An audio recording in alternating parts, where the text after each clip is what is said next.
Qu'est-ce qu'un réseau informatique? Le terme réseau est utilisé dans de nombreux domaines différents, que ce soit réseaux sociaux, réseaux téléphoniques, réseaux de télévision et aussi des réseaux informatiques.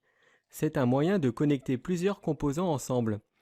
Le réseau informatique connecte des PC, imprimantes, serveurs, téléphones, caméras et plein d'autres types d'équipements afin qu'ils puissent tous communiquer entre eux. Composants physiques d'un réseau. Un réseau peut être simple comme deux PC connectés par un câble ou bien complexe comme plusieurs milliers de périphériques connectés sur différents types de supports. Parmi les principaux composants que l'on peut trouver dans un réseau, il y a des périphériques de terminaison. Ce sont les éléments en bout de chaîne comme des PC, des serveurs, des imprimantes, des tablettes, des capteurs, des caméras et plein d'autres. Des interconnexions, ce sont les composants qui connectent les équipements sur le réseau. C'est grâce à eux que les données se déplacent d'un point à l'autre dans le réseau.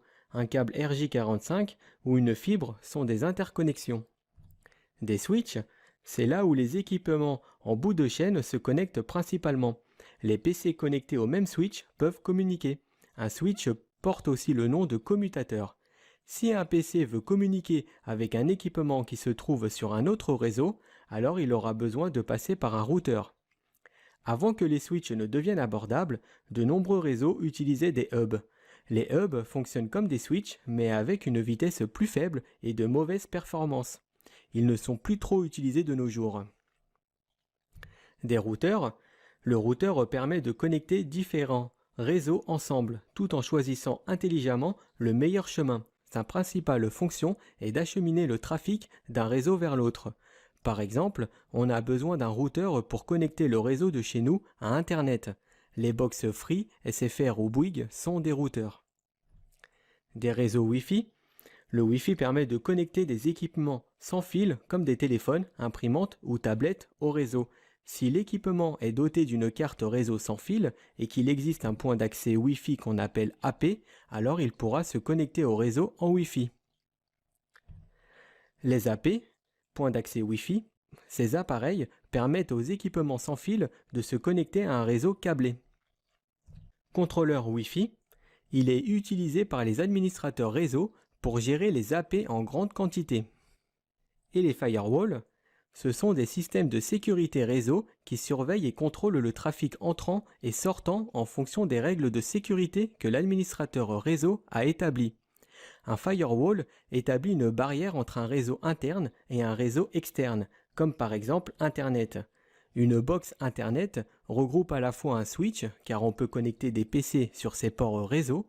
Il agit également comme un point d'accès Wi-Fi en permettant aux équipements sans fil de se connecter, comme les téléphones portables. Et enfin, il agit également comme un routeur en connectant le réseau local à Internet. Caractéristiques d'un réseau. Lorsque l'on achète un PC, l'une des choses que l'on regarde en premier, c'est la fiche technique. Comme pour les PC, les composants techniques d'un réseau permettent de décrire ses performances et sa structure. Connaître chacune des caractéristiques d'un réseau permet de mieux comprendre comment le réseau est conçu et quel type de performance on en attend. Parmi les composants techniques d'un réseau analysé, il y a la topologie. Dans les réseaux, il existe des topologies physiques et logiques. La topologie physique, c'est l'agencement des câbles, les équipements réseau et les éléments en bout de chaîne. La topologie logique, c'est le chemin sur lequel les données sont transférées dans le réseau. La vitesse, c'est la mesure du débit qui est en bits par seconde pour les liens sur les réseaux. Ça peut être 100 mégas, 1 giga ou 10 gigabits Ethernet. Le coût, il indique la dépense générale pour l'achat des composants, l'installation et la maintenance du réseau. La sécurité, elle indique la façon dont le réseau est protégé. Le sujet de la sécurité est très important car les techniques et les pratiques évoluent constamment. L'administrateur réseau doit revoir la sécurité à chaque fois qu'il modifie la topologie du réseau. Disponibilité, elle permet de mesurer la disponibilité du réseau.